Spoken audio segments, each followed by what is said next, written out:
தமிழ்நாட்டில் வந்து ஒரு அரசுக்கு எதிராக கருத்துக்களை பதிவிடுவோர் இது புதிதில்லை.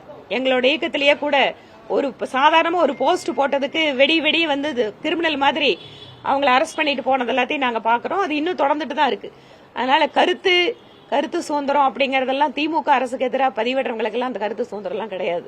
அதனாலதான் இன்னைக்கு வந்து பாசிசம் அப்படின்னு பேசும்போது ஏன் வந்து இந்த திமுக கவர்மெண்ட் மக்கள் வந்து இன்னொரு மாதிரி விமர்சிக்கிறாங்க. கருத்துக்களை எதுக்கிறதுக்கு அவங்களுக்கு எடுத்துக்கிறதுக்கே அவங்களுக்கு வந்து மனசு கிடையாது.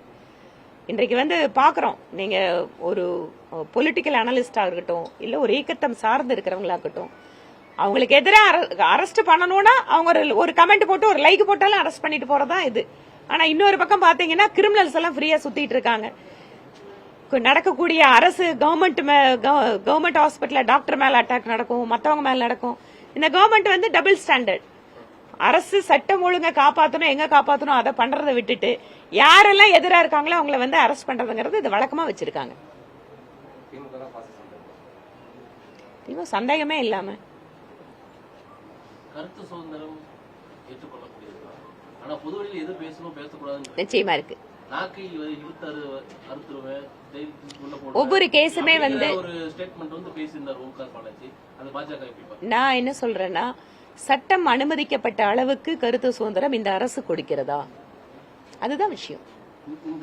நான் திருப்பியும் சொல்றேன், ஒரு தனிப்பட்ட முறையிலான எந்த ஒரு விமர்சனம் அப்படிங்கறது வன்முறையை தோன்ற விமர்சனம் சட்டம் இருக்கு, அது வந்து நடவடிக்கை எடுத்துதான் ஆகணும்.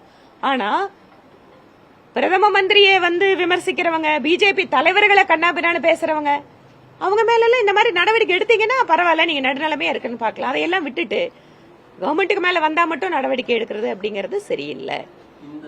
நான் திருப்பியும் சொல்றேன், it is not against the personal statement, it is a common லா. மோகன்குமார் 3 தடவை சொல்லியாச்சு, இந்த நாட்டுல சட்டம் இருக்கு. ஓகே, சட்டத்துக்கு புறம்பா யார் நடந்தாலும் நடவடிக்கை எடுக்கணும். ஆனா இந்த அரசாங்கத்தோட பிரச்சனை என்ன, தனக்கு ஆதரவா இருக்கிறவங்கள விட்டுறாங்க, தனக்கு எதிராக இருக்கிறவங்கள அரெஸ்ட் பண்றாங்க. சட்டம் ஒரே மாதிரி தானே பாக்கணும்.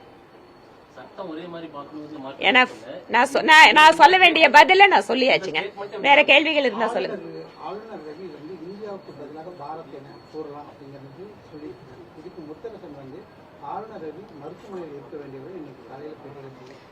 நம்முடைய மரியாதைக்குரிய கவர்னரை பத்தி எவ்வளவு தூரம் கீழ்த்தரமா விமர்சிக்க முடியுமோ இந்த மாதிரி விமர்சிக்கிறது, இதெல்லாம் அரசியல் நாகரிகமா? நீங்க பேசுறீங்க.